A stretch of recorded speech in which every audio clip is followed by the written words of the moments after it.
প্রথমে সকল শিক্ষার্থী বন্ধুকে আমার ইউটিউব চ্যানেল এডুকেশন অ্যান্ড দেবশ্রীতে স্বাগত জানাই।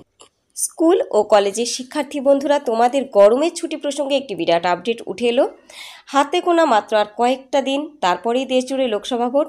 আগামী 19 এপ্রিল রয়েছে প্রথম দফার ভোট। তবে এই ভোটের আগে এলো পড়ুয়াদের জন্য স্বস্তির এবং ছুটির খবর। ক্রমাগত তাপমাত্রা বেড়ে চলেছে। গ্রীষ্মের দাবদাহ থেকে বাঁচতে আগামী 6 মে থেকে 2রা জুন অবধি ছুটি থাকবে স্কুলে। যেহেতু 19 এপ্রিল থেকে রাজ্যে লোকসভা ভোটের প্রথম দফা ভোট শুরু হচ্ছে এবং যে তারিখগুলিতে বাংলায় ভোট রয়েছে সেই দিন যে স্কুলগুলিতে ভোটের কাজ হবে সেখানে কিন্তু ছুটি থাকবে, অর্থাৎ সেই স্কুলগুলি ছুটি থাকবে।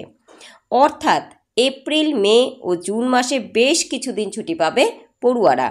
শুধুমাত্র স্কুল তাই নয়, পলিটেকনিক ও বিভিন্ন কলেজেও ছুটি থাকবে যেখানে ভোটের কাজ হবে। যেমন আগামী 19 এপ্রিল শুক্রবার আলিপুরদুয়ার, জলপাইগুড়ি ও কোচবিহার কেন্দ্রে ভোট গ্রহণ চলবে এবং দ্বিতীয় দফায় 26 এপ্রিল শুক্রবার রায়গঞ্জ, দার্জিলিং, কালিম্পংয়ে ভোট প্রক্রিয়া চলবে।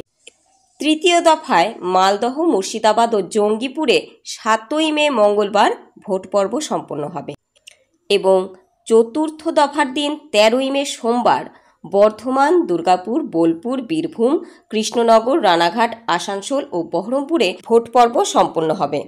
অতএব বন্ধুরা, তোমরা প্রত্যেকেই নির্দিষ্ট দিনগুলিতে যে এলাকার বাসিন্দা সেই এলাকায় যেদিন ভোট পর্ব চলবে সেই দিনগুলিতে কিন্তু ছুটি পাচ্ছ।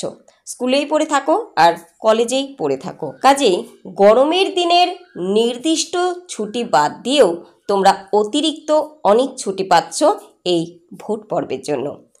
আশা করি ভিডিওটি তোমাদের উপকারে লেগেছে, তোমরা জানতে পেরেছো তোমাদের কোন দিনগুলিতে বন্ধ।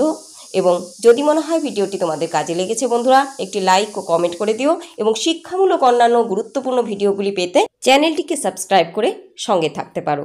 খুব ভালো থেকো, সকলকে ভালো রেখো।